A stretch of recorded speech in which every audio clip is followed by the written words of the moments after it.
Vamos a comenzar con la tercera obra entre las grandes restauraciones que ha hecho el Prado en los últimos momentos y está dedicada a Peter Bruegel el Viejo. Las otras dos obras eran propiedad del Prado y entonces el tratamiento que tienen que tener en cuanto al comentario que el conservador o el jefe de departamento ha hecho de la obra, pues va a ser distinto. En mi caso, voy a dedicar bastante tiempo a todo lo que ha sido el estudio y la investigación acerca de la obra de Bruegel para definir la autoría, para saber su procedencia, el origen de esta obra, puesto que llegó al Prado en noviembre de 2009 con una atribución a Bruegel el Viejo para su estudio y su posible compra. Como hay tantas copias de muchas de las obras de Bruegel, este no es el caso, pero la familia Bruegel ha trabajado y muchos copiaron sus obras, a veces incluso como el censo de Belén del Museo de Bruselas tiene hasta 100 copias, pues era necesario fijar la autoría. La imagen que tienen en pantalla es la imagen de Peter Bruegel el Viejo de perfil, un grabado que se incluye en el libro de Lansonius, realizado en 1573, 3 años después de la muerte de Bruegel. La obra, cuando llega al Prado, la primera vez que la vemos en el búnker, pues tiene un grueso barniz de poliéster que impide casi por completo ver las características del estilo e incluso percibir muchos de los detalles que luego hemos ido viendo. La imagen que tengo es la imagen que hizo Pepe Baztán nada más llegar, pero la hizo con filtros, porque nosotros allí delante no veíamos esto que están viendo ustedes ahora. Se hicieron todo tipo de material técnico, ultravioletas, podemos ver incluso los chorretes del barniz de poliéster en esta y cómo para comprobar el estado de conservación, los repintes, se hicieron también infrarrojos y radiografía, análisis de pigmentos, análisis de soporte para llegar a una conclusión. En esta primera fase también contamos con la colaboración de estudiosos de Bruegel que vinieron a verla, entre ellos Manfred Selling, el director de los Museos de Brujas, que había hecho la primera monografía, la última monografía de Bruegel en el 2007 y de la que se ha hecho una reedición incluyendo esta obra ahora a fines del 2011. Veronique Buchen, que está la jefa de conservación de pintura flamenca del Museo de Bruselas, que está también realizando un proyecto sobre Bruegel. Peter van der Brink, que es el director del Museo de Agen, que había hecho también una exposición sobre Bruegel, sobre la familia Bruegel, y Lorne Campbell de National Gallery de Londres, entre otros, vinieron más. Y todos llegamos a la conclusión de que era tan próximo a Peter Bruegel el Viejo que no podía ser nada más que de él. Al ser un soporte como el que es una sarga, una tela de lino con ligamento de tafetán, con los colores al temple a la cola, no podemos saber muchas cosas. Entre ellas, el dibujo subyacente es ligerísimo, porque los infrarrojos prácticamente no se ha hecho dibujo y se ha cubierto, y si se ha hecho, se ha cubierto con la pintura. Tampoco, al no ser una tabla, pues podíamos fijar la dendrocronología, porque si la dendrocronología, al ser el soporte de roble, como el Triunfo de la Muerte, las pinturas sobre tabla, nos hubieran dicho ya si estaba hecha antes de la muerte de Bruegel o después, pero con este elemento de juicio no contábamos. Del infrarrojo solamente podíamos saber o ver algunos detalles de ese dibujo que en el entramado, en este entramado de madera que sostiene el barril, pues aquí vemos los trazos que luego en la pintura pues no se ven, son aquí, pero no se ven.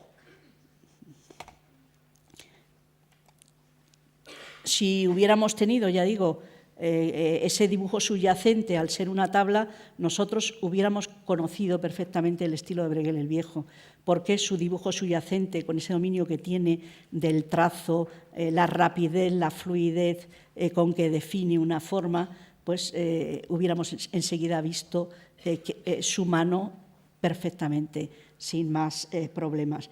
Este es un detalle de la Adoración de los Magos de la National Gallery de Londres, y ahí podemos ver, no he traído más, sino simplemente nada más una muestra para que vean la diferencia. Esta es una copia de la danza de Chicago que se encuentra en el Museo de Gante, que hace Peter el Joven, su hijo, y fíjense los trazos que están copiando un modelo previo, son unos trazos nerviosos. Este es aquí el tema de este aldeana que está moviendo la falda con el baile, y se pueden dar cuenta esos trazos nerviosos que no tienen nada que ver con los trazos sintéticos, firmes, rápidos, de dominio absoluto del medio que tiene Peter Bruegel el Viejo.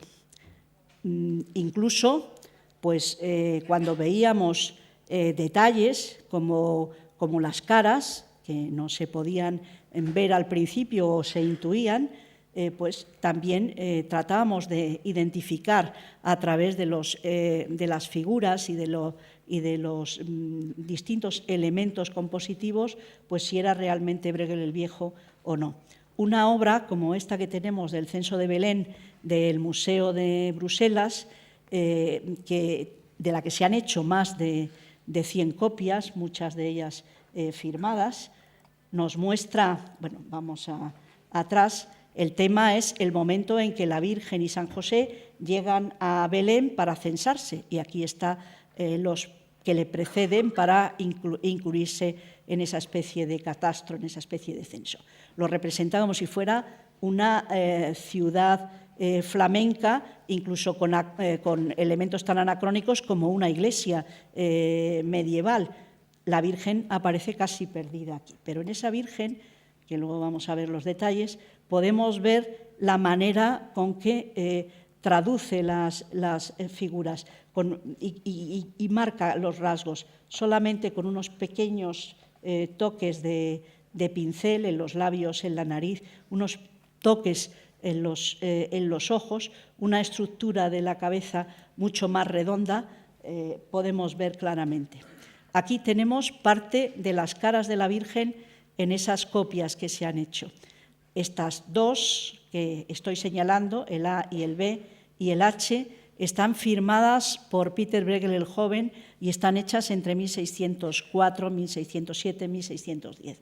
No voy a decir cuáles son cada una, son de un estudio que se hizo de toda la serie, de toda lo que es la firma Bruegel. Entonces, creo que se pueden dar cuenta, a pesar del tamaño tan pequeño, de la diferencia de la estructura del rostro, de la manera con que se trabaja en superficie. Muchas veces incluso cambia los colores, porque en realidad Peter Bruegel el Joven no había visto muchas de las obras de su padre, porque cuando él murió, en el año 69, Peter el Joven tenía 3 años y su hermano Jan solamente tenía 1.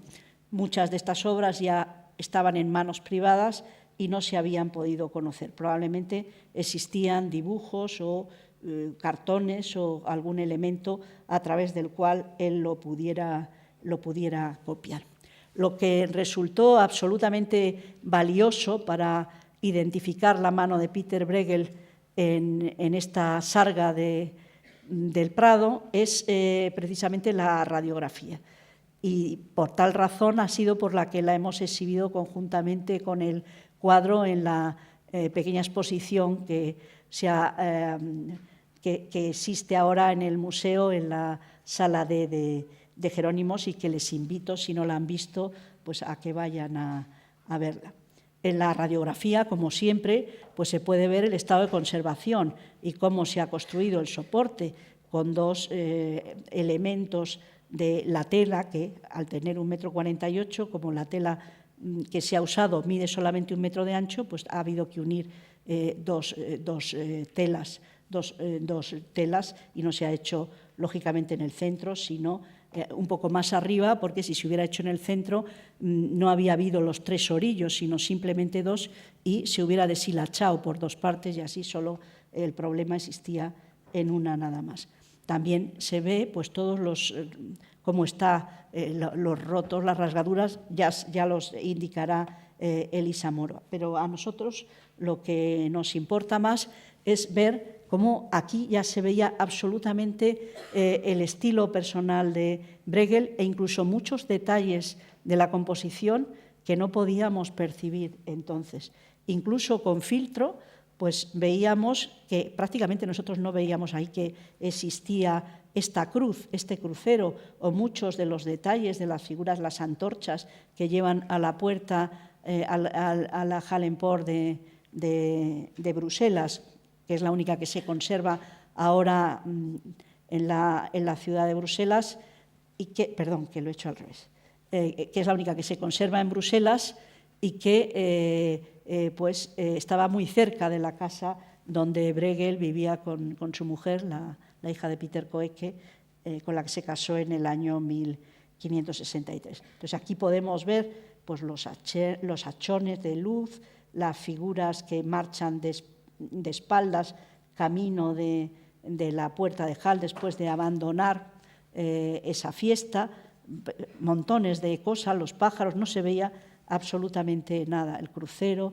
parte de las figuras. Y aún así, Elisa les dirá, pero pues se puede ver cómo muchos de esos detalles se han perdido. Al principio estábamos estupefactos de ver una ciudad entera marítima con todos sus barcos, vela, y no veíamos absolutamente nada.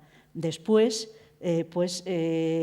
muchos de los detalles apenas se perciben, pero están impregnados en la tela de tal manera que la radiografía los percibe. Pero nosotros aquí, pues Elisa ya lo dirá, no podemos percibirlo con tanta claridad como se ve en la radiografía. Un momento.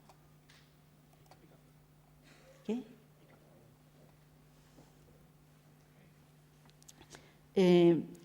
Bueno, vamos a pasar la siguiente.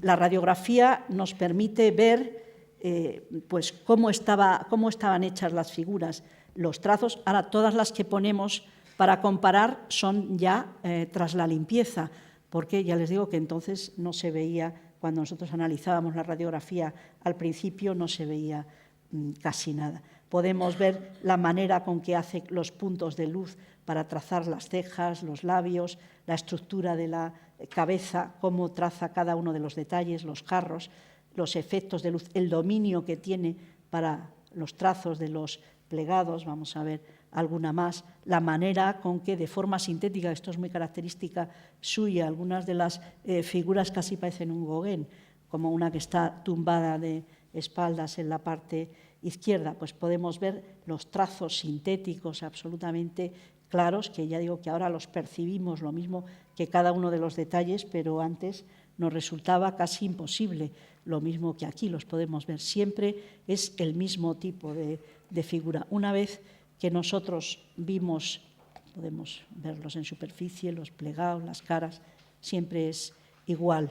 Incluso, por ejemplo, este lado a la izquierda con los ciegos, en este podemos ver cómo hace los ojos con unas formas redondas o los trazos de los labios.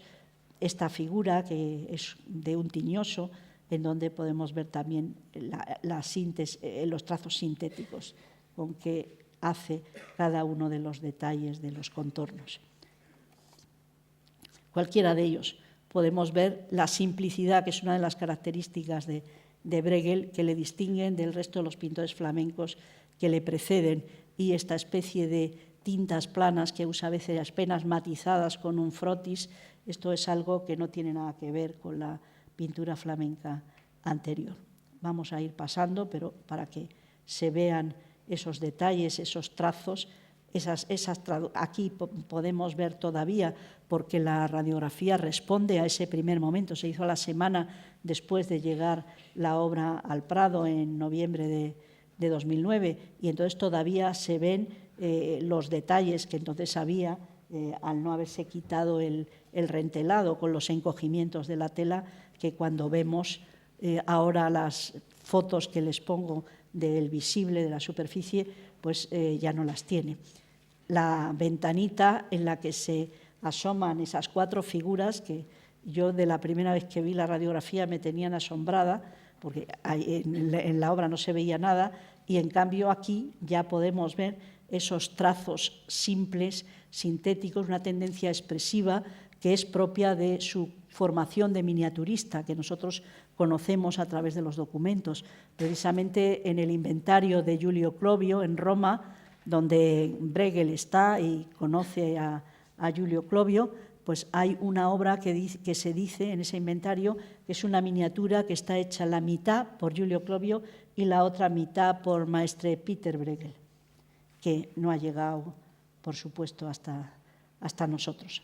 La parte de la villa, de esa aldea con la iglesia que está en la parte superior de la derecha, por encima del San Martín, ahora ya entonces nos permitía ver la iglesia, nos permitía ver los jinetes que hay aquí, los detalles como la ventana con su tracería. No veíamos entonces absolutamente nada.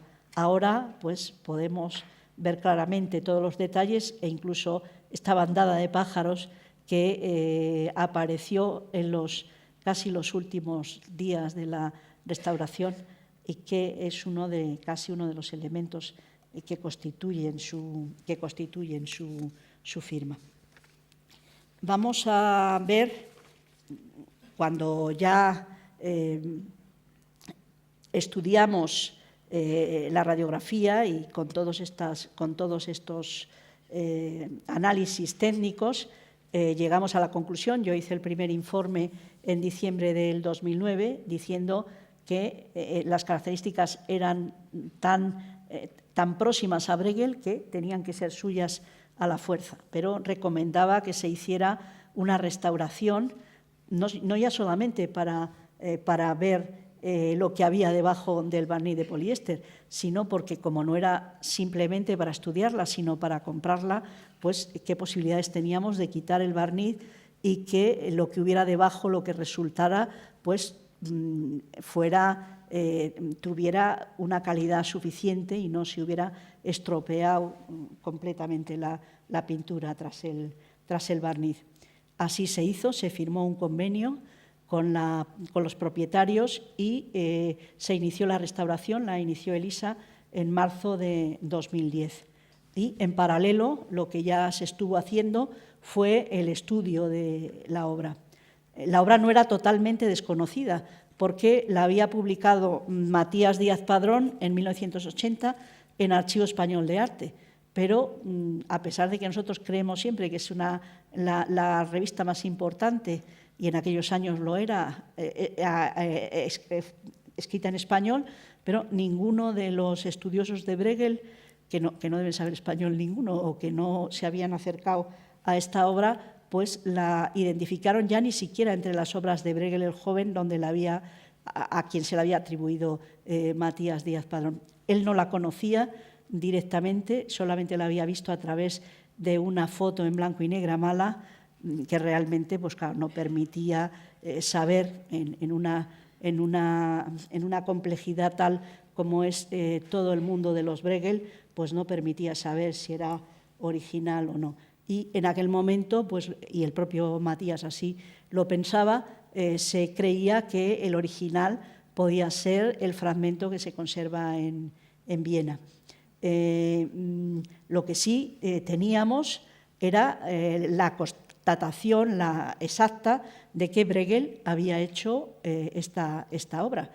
Se conservaba un grabado y a pesar de que en el grabado se nos dice, es un grabado que manda a hacer Abraham Bruegel, que es el bisnieto del pintor. Bueno, pues en ese grabado que está invertido, esto es una rareza porque normalmente los lo que está invertido siempre es el dibujo preparatorio, pero no el grabado. Podemos ver a San Martín en el lado izquierdo en lugar del lado derecho y toda la composición está invertida. Bueno, pues Abraham Bruegel, que vive en Italia, a partir de 1670 hasta su muerte, se sitúa más o menos esta obra, pero quizá pueda ser de esa primera década de los 70 porque se lo encarga al excelentísimo señor Gaspar Altieri, general de la Santa Iglesia, que es el nepote del Papa Alejandro VII, Papa Altieri. Entonces, que en aquel momento, en esos años, en esa década de los 70, que es cuando su tío era el pontífice, pues tenía una gran importancia. Probablemente es de estos momentos. Y hay una serie de variantes con la sarga del Prado que nosotros no vamos a ver ahora, pero sí que teníamos constancia. Él no la tenía, Abraham Bruegel, porque lo que dice es que el original lo ha hecho su abuelo, Jan Bruegel, o sea, el hijo pequeño de Bruegel. Ya su bisnieto no tenía idea de que el creador de la obra había sido su bisabuelo y no su abuelo. Se conservaba un fragmento y se conserva en Viena de parte del lado derecho, y este fragmento se pensaba que era el original porque se consideraba que esta obra era la misma que se encontraba en la colección Gonzaga y que las tropas imperiales la habían, durante el saqueo de Mantua en 1630, la habían llevado hacia a engrosar la colección imperial. No obstante, en el inventario del archiduque Leopoldo Guillermo, donde aparece, y está hecha por David Porteniers el joven, no la atribuye a Bruegel, y él lo conocía bien, no a Bruegel solo, sino a todos los Bruegel, la deja como anónima. Pero desde que Gustav Gluck la atribuyó a Peter Bruegel el Viejo y la consideró como el original, muchos a lo largo del siglo XX lo hicieron, pero ya en las últimas décadas se cuestionaba, como se cuestionan otras obras de Bruegel, ahora, como por ejemplo una de las más bellas, que es La caída de Ícaro de Bruselas, pues realmente no la ha hecho él, es una copia. Él sí ha hecho el original, pero lo que conservamos de Bruselas sin duda es una copia. Ahora se piensa que es una copia de fines del XVI y Manfred Selling, antes de conocerla, puesto que su texto lo publicó en el 2007, pues ni siquiera la menciona como ni entre las dudosas ni entre las obras de Peter, ni tampoco la mencionan muchas de las copias los que han estudiado a Peter Bruegel el Viejo. También se conserva una copia posterior, en este caso completa, en el Museo de Bellas Artes de Bruselas. Es una copia con variantes, por ejemplo, los jinetes no están. Aquí también falta un personaje, es que está cortada, pero falta un personaje junto a la madre que está dando de beber al niño, pero desde Bruselas me han enviado la radiografía y aunque en superficie no se ve, la radiografía detecta la presencia de la figura, o sea que realmente en este caso eso no es una variante. Sí cambian los tonos, sí cambian las figuras, las caras. Manfred Selling piensa que puede ser obra de Peter el Joven, pero quizá tiene hasta incluso menos calidad que algunas de las obras de Peter el Joven. Y esto es todo lo que sabíamos. También se conservaba un dibujo en el Museo Abier de la Facultad de Medicina de Montpellier, que se ha puesto en relación con la ejecución del grabado. Realmente hay variantes, como por ejemplo la forma de la casa, con las ventanas en el centro, que es lo lógico en Flandes, y no separadas como en el grabado, a una esquina, a un extremo. Hay variantes, pero sí que se ha puesto en conexión con él. Pero más parece una cosa hecha a posteriori, en este caso lo tenemos en el sentido del cuadro, no invertido como el grabado, y por eso es por lo que se ha podido pensar que podría tener relación con él, pero realmente a través de él, por lo menos sin variar, no se hizo el grabado.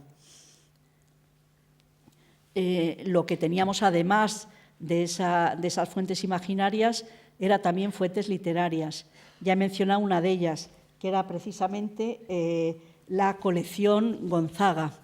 En el Palacio de Mantua, los Gonzaga, en el inventario de 1626-27, previo a la dispersión de parte de la colección, existía, lo leo en italiano, un quadro di Pintovi, la festa de San Martino, con una quantità di pitocchi che bevano a una botta, ópera del Bruo el Vieco. El precio en que se valora, en que se estima, son 360 liras. Se menciona que el barril, como no podía ser menos, y la fiesta de San Martín con una cantidad de pitocchi, que esos son los mendigos que beben del tonel. Y él indica que es de Brueghel el Viejo.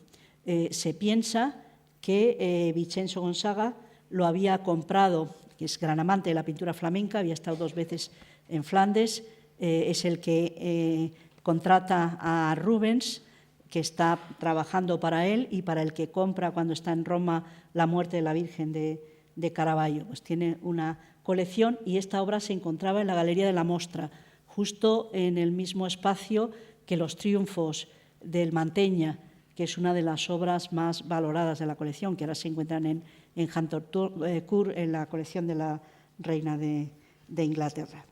Y esta pieza era muy valorada porque, por ejemplo, La muerte de la Virgen de Caravaggio se valoraba en 800 libras y está a 360. Quiero decir que hay una distancia, por lo menos para mí todavía, entre la muerte de Caravaggio y esta obra.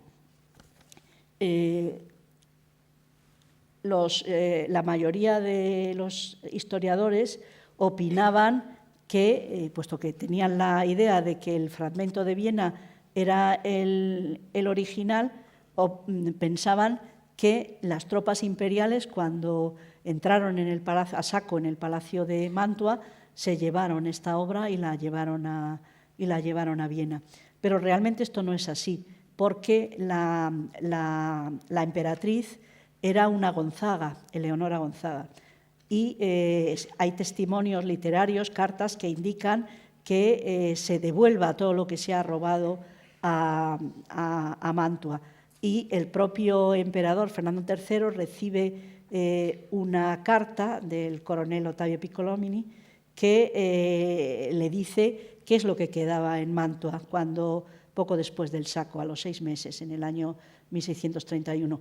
Y no menciona nombres, pero dice que hay obras de buena mano. Probablemente el Brueghel ya no estaba allí. La otra cita que tenemos de un Brueghel con este título es dedicado a la fiesta de San Martín, es en la colección Muselli de Verona, que es una colección famosísima. Nosotros, pues a lo mejor no hemos llegado a conocerla tanto, pero es una colección que intentaron a lo largo de la segunda mitad del 17, desde los años 50 en adelante, comprarla 3 duques de Módena, el archiduque del Tirol, la reina Cristina de Suecia, pero finalmente ninguno se quedó con ella. Giacomo Muselli, que era banquero, prestamista y coleccionista de arte, al que acudían junto con otros veroneses los duques de Mantua para empeñar las joyas cuando tenían problemas para financiar una guerra. Precisamente a partir de 1627 hasta 1630 tuvo lugar la Guerra de Sucesión en Mantua y el nuevo duque, que ya no era miembro por vía masculina de la familia Gonzaga, sino que era un Gonzaga-Nevers por vía femenina, casado con un francés, se organizó una guerra, el Imperio, España, los Saboya, contra ellos. Y necesitó dinero y tuvo que empeñar sus joyas a los Museli. Probablemente también les pudo dar en préstamo, o si no en préstamo, quedarse con este cuadro, porque realmente conocemos a través de testimonios documentales que ya habían hecho cambios anteriores. Por ejemplo, Ridolfi había visto un baile de ninfas en la colección Museli que había cambiado ya como Museli al duque de Mantua por una serie de dibujos de Parmigianino. O sea que no es la primera vez que estos cambios se han hecho, pero desgraciadamente no existe testimonio literario. Conocemos el inventario de esta colección Museli di Mantua cuando ya era propiedad de sus dos hijos. Él la había dejado en testamento a los dos, a Francesco y a Cristoforo Museli, y con la condición de que no la vendieran. Y tampoco era partidaria de que la vendieran Venecia, porque Verona en este momento pertenecía a Venecia y no quería de ninguna manera que se vendiera a los duques de Módena, que eran algunos de los que la pretendían, porque era como eliminar patrimonio, sacar patrimonio contra la gente próxima, vecina y no siempre amiga. Entonces, en la colección Museli, en el inventario del año 1562, en que había 140 obras, nos dice que hay un San Martino a cavallo con attorno una schiera de pitocchi de tutte le sorti inimmaginabili, en un bellissimo paese, ópera del Bruegel. Aquí ya no nos menciona el tonel, pero lo que sí que prima en este momento es la descripción del paisaje. El paisaje que en este momento para el 17, se puede decir en el 17 que esta obra de Bruegel, a pesar de tener casi 100 figuras, se consideraba un paisaje.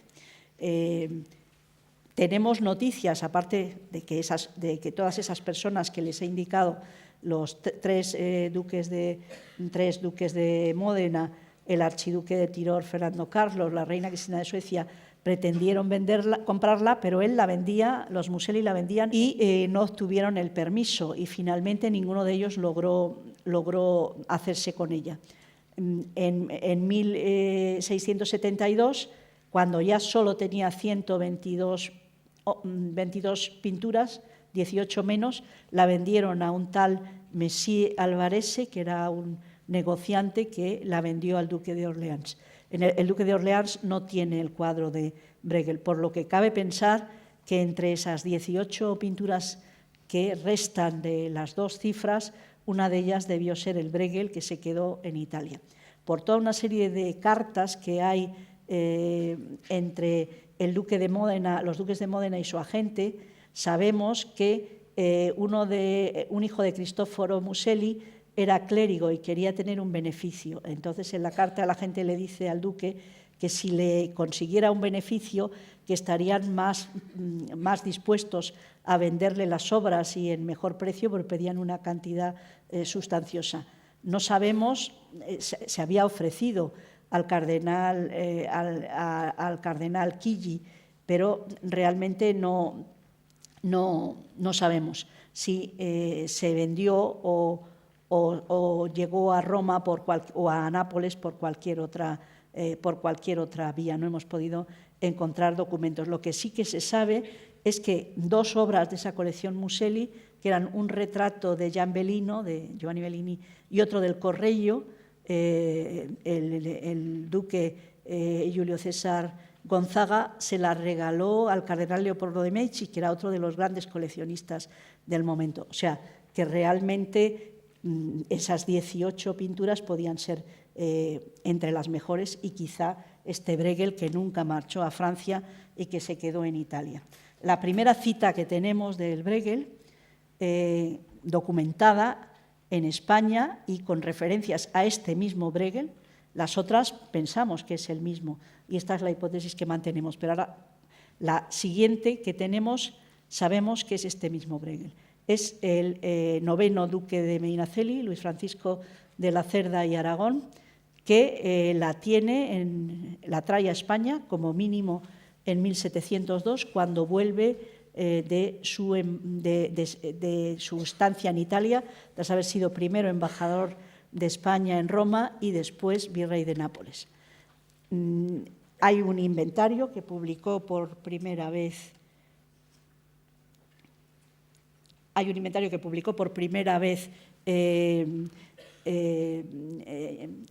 Vicente Lleó Cañal en el Burlington Magazine del año 89 y en ella aparece esta obra. Realmente me he despistado según estaba hablando y no les he puesto todas las imágenes de las sargas de Capodimonte, luego si no volvemos a ellas, pero vamos a pasar para que vieran las pinturas. Es el duque de Medinaceli, al que le vemos aquí en un cuadro del Prado, hecho por Ferdinand Boet, en el momento en que era capitán general de las galeras de Nápoles. Muy joven todavía, en este momento no era duque de Medinaceli, sino marqués de Cogolludo, que era el título que tienen los herederos de la casa Medinaceli, que tenían entonces, y se le criticaba, era muy joven, se le criticaba que ni siquiera sabía nadar y era capitán de galeras. Me imagino que muchos de los que van en barco no saben nadar, pero aquí está representado a la francesa. En este momento nosotros no teníamos demasiada simpatía, no había demasiada simpatía entre los franceses y nosotros, y había pues unos tiras y unos aflojas, sobre todo en Italia y en Roma, tratando de conseguir que el Papa fuera pro-español o pro-francés. Pero él, que es el embajador de España, pues viste a la francesa antes y después, mientras está en Roma. Es un personaje singular al que, si luego tenemos un poquito de tiempo, que me parece que no tenemos tanto, pues lo podemos ver. Este es el inventario general de todos los trastos y bienes muebles que pertenecen a la casa del excelentísimo señor marqués y duque de Medinaceli, mi señor. Aquí es donde vemos otra de Bruegel con la fiesta de San Martín y sus hijos, que tiene de largo 3 varas y de alto 5 pies, marco moldado y dorado, número 404, 8.000 reales. En esta colección, que probablemente el inventario corresponde a 1711, cuando muere el duque, muere en enero, pero debe corresponder a unos meses como mínimo, o quizá al año siguiente, no está fechado, porque el marqués es su heredero, es marqués de Priego y duque de Feria, que es el noveno duque, es Luis Francisco de la Cerda, es el último de la Cerda entre los Medinaceli, y el que le hereda va a ser su sobrino, ya Nicolás Fernández de Córdoba, el apellido que mantiene la actual duquesa de Medinaceli.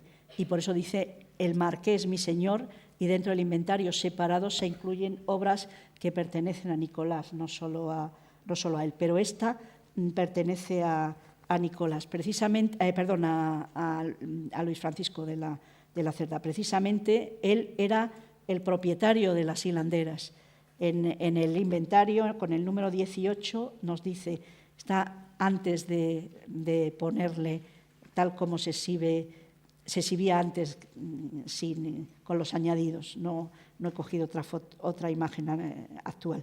Más otra de Velázquez con mujeres que trabajaban en tapicería, que tiene de largo 3 varas y de alto 2,5, marco dorado y moldado. Y al margen dice, se envió a palacio cuando murió mi amo, que es el noveno duque. Es un regalo de este noveno duque de Medinaceli al rey Felipe V, el rey que era para el que vuelve de Nápoles a ser ministro, él al que ya hemos visto que andaba como afrancesado y totalmente adecuado para el nuevo Borbón, y, sin embargo, como nunca estaba de acuerdo y siempre andaba un poco al margen no digo de la legalidad, pero sí que andaba un poco al margen, se le acusa de traidor, Felipe V le acusa de traidor, de pasarse a las filas del archiduque, y lo manda a encerrar en Pamplona y muere allí en la prisión de Pamplona. Pero aún así vemos que no le olvida al rey y le deja las hilanderas. No sabemos cómo Luis Francisco de la Cerda consiguió esta obra. Sin duda estaba en Roma o estaba en Nápoles cuando él fue virrey y pudo comprarla o se la regalaron.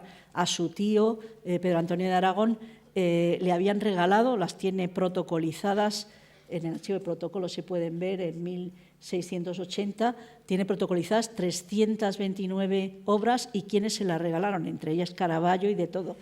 Pero aquí no sabemos porque no tenemos documentación. Yo estuve buscando la documentación, todos los inventarios, en el archivo de protocolos y en el archivo de la Casa Ducal Medinaceli, que ahora está en el Palacio, en el Hospital Tavera de Toledo, pero no forma parte del archivo de la nobleza porque hay un contencioso con la Junta de Andalucía, y tengo que agradecer al director de la Fundación, Juan Manuel Albendea, y también al archivero, Juan Larios, que tuvieron que venir de Sevilla para ir enseñándome los documentos. No pude encontrar esta obra en los duques anteriores.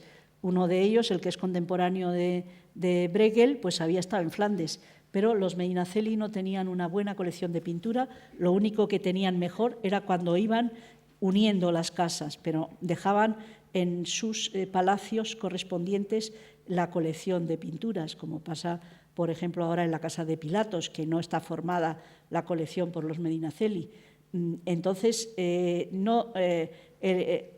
padre, en el Palacio de Madrid, que es donde se guardó esta sarga de Bruegel, pues en el Palacio de Madrid tenía muy pocas pinturas atribuidas a autores conocidos. Tenía 2 piezas grandes de Lucas Jordán, tenía un Rubens, tenía 2 Ticianos, uno de ellos con Herodías y la Magdalena Penitente, y tenía 2 Morales, pero prácticamente, unos cuantos retratos, prácticamente no tenía nada con nombre conocido en el inventario de tras su muerte.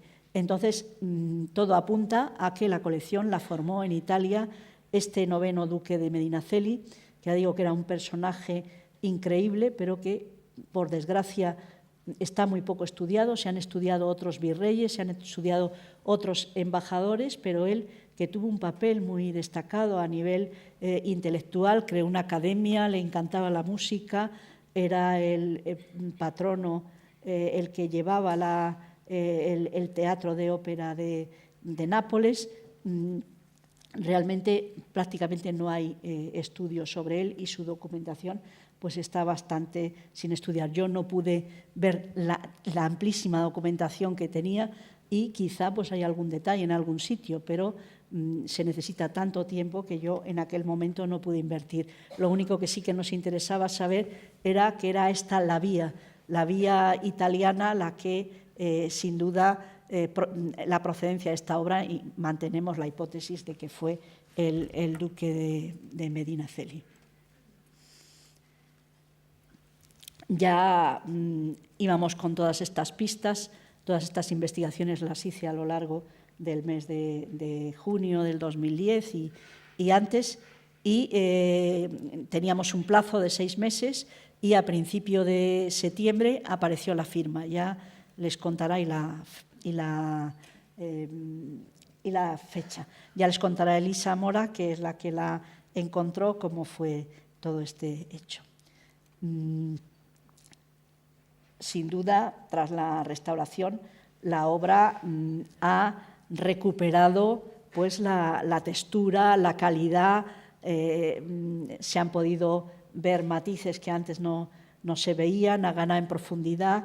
Podemos darnos cuenta, ahora mismo ya lo podíamos ver antes, pero que se trata de una obra absolutamente magistral de Bruegel, la más grande en tamaño que se conoce, con una complejidad increíble en la composición.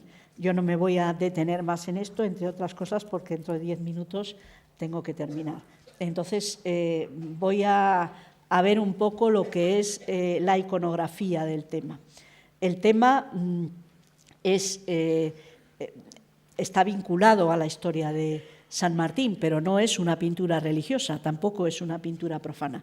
Normalmente la iconografía de San Martín, y cuando se le identifica a través de las historias, cuando solo aparece su imagen, aparece con el atributo o bien a caballo o a pie, partiendo la capa para entregarla a un pobre, a un tullido, como en este caso, que parece que se la entrega más a este que al otro, porque está desnudo, cosa que no sucede con el que está a su lado. Normalmente aparece solo este tema, pero no aparecen las celebraciones que surgían en torno a la festividad del santo. Esta obra se llama El vino de la fiesta de San Martín. El santo parece que está de espaldas a los que están disfrutando de su fiesta. Hay toda una serie de rechazo, tanto en medios protestantes como en medios de la Reforma Católica, contra este tipo de fiestas vinculada al homenaje o al día de un determinado santo, que en este caso es el San Martín, el 11 de noviembre, en el que tiene lugar, en la víspera, la entrega del primer vino de la estación. Nosotros, la vendimia se celebra a finales de septiembre y todos los festejos se hacen lo más tarde, pues a principio de octubre. Pero en cambio en el norte, en Flandes, pues estas festividades se retrasan y es el día de San Martín. En la festividad de San Martín, la víspera, se come la oca, que es como un pato, la oca, y se toma el vino. Hay una distribución de ese primer vino al pueblo. Por supuesto que hay toda una censura de la embriaguez, de los borrachos. Se convierte el festejo en una especie de carnaval previo al carnaval de invierno. Para ellos casi es el comienzo del invierno, aunque no sea la estación estricta, que no empieza hasta diciembre. Y justo al terminar esto, como en el carnaval empieza luego la cuaresma, pues aquí empieza, al terminar la fiesta de San Martín, el Adviento. Nos damos cuenta de que hay toda una serie de personajes que tratan de conseguir el vino que cae con un chorrito de aquí del tonel, con distintos objetos, con sombreros, con jarros, con zapatos, con todo. Y mientras que San Martín ejerce la caridad, aquí se podría decir que también se está ejerciendo una obra de misericordia, que es dar de beber al sediento, pero en este caso no es así, sino que es al revés. Todos los personajes que están en torno al tonel, lo que se dejan llevar es de los pecados, de uno de los pecados capitales, la gula, o en todo caso la codicia por tratar de conseguir llegar hasta allí. Todas las clases sociales, por supuesto, que esto transcurre extramuros de la ciudad, pero no junto a la ciudad, sino entre medias del campo y la ciudad, junto, como en este caso se ve, a una aldea. Muchos personajes de la ciudad, como estos que están aquí, ya retornan, otros están aquí tumbados, durmiendo después de haber bebido, bailando, peleándose. A la izquierda se ven todos los efectos del vino. Hasta tal punto están abstraídos, luego vemos los detalles, que esta mujer que está con sus dos niños bebiendo, pues no se da cuenta que este novicio, o al menos joven, muy joven por la escala, pero sí que tiene la tonsura para que le identifiquemos, le está limpiando la cartera, todas sus posesiones. podemos fijarnos algunos de los detalles y plantearnos de dónde sacó Bruegel esta composición. Si este tema es nuevo, se había hecho antes, él es el primero que lo hace.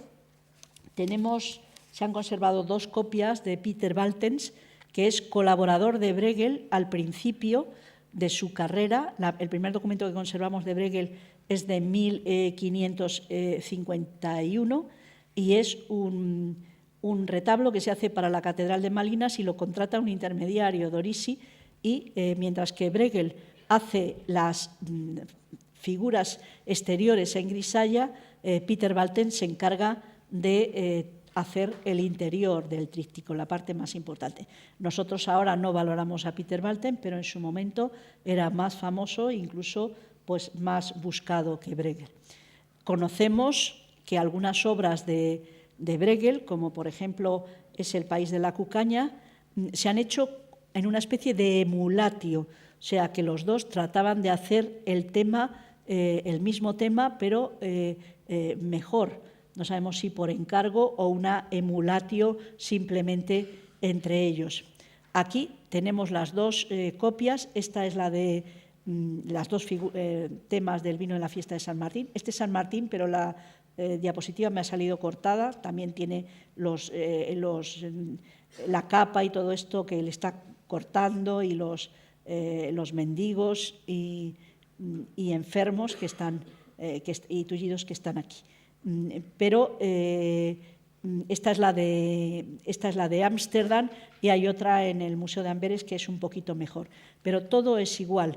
No aparece la ciudad al lado, son las variantes que tiene, pero sí que tiene el San Martín de espaldas, el vino cayendo del tonel y todos ellos intentando conseguirlo. Las peleas, los efectos, la puerta a la ciudad.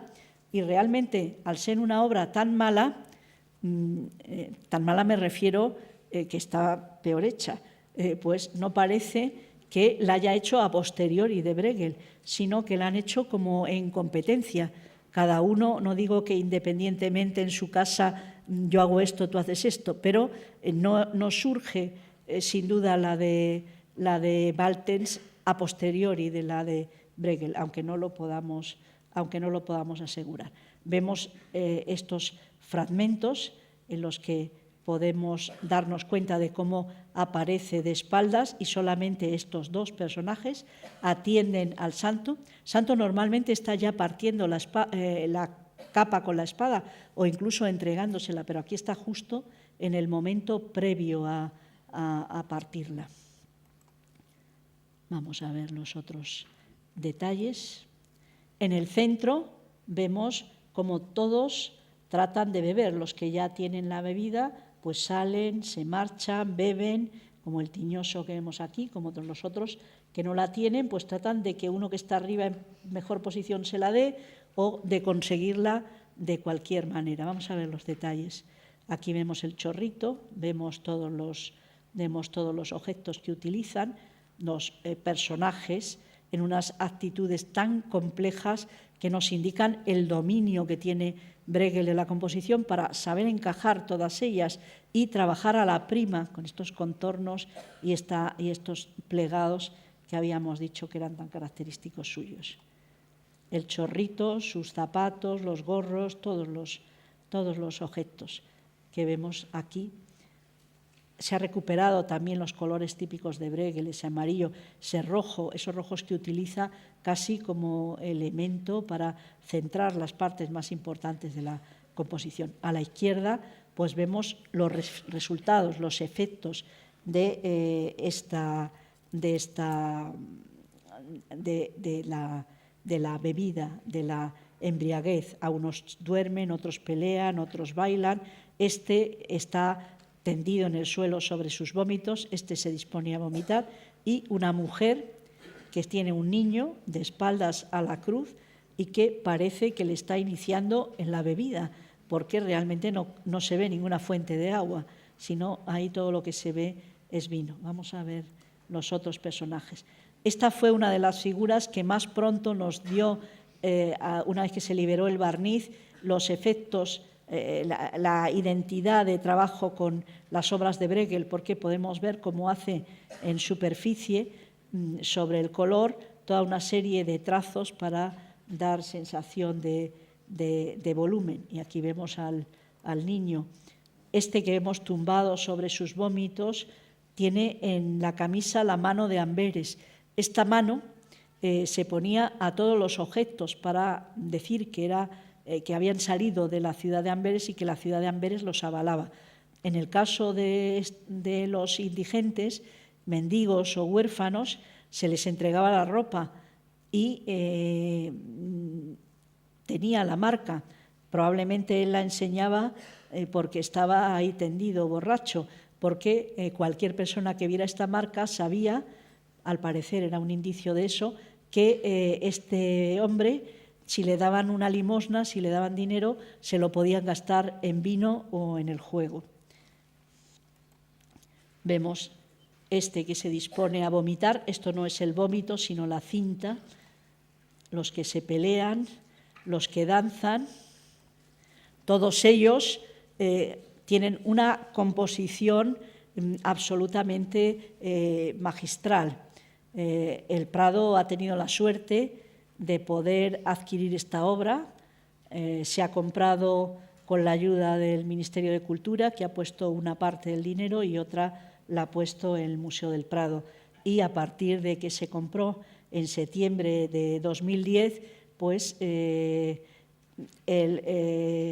Prado no la podía poner porque estaba terminándose de restaurar para que todos pudieran comprobar esta obra maestra de Bruegel, pero por fortuna ya se terminó la restauración en diciembre, los primeros días de diciembre de 2011 y se puede ya contemplar, disfrutar todos cuantos acudan a verla en el Prado, que tendrán que apreciarla como se tienen que apreciar las sargas, dándose cuenta de que no tiene barniz, de que los colores son distintos que los de las pinturas en tabla. Pero una vez que uno se da cuenta y percibe todo eso y se mete en la composición, se puede percibir y llegar a la conclusión de que es una de las obras maestras de Bruegel. Muchas gracias.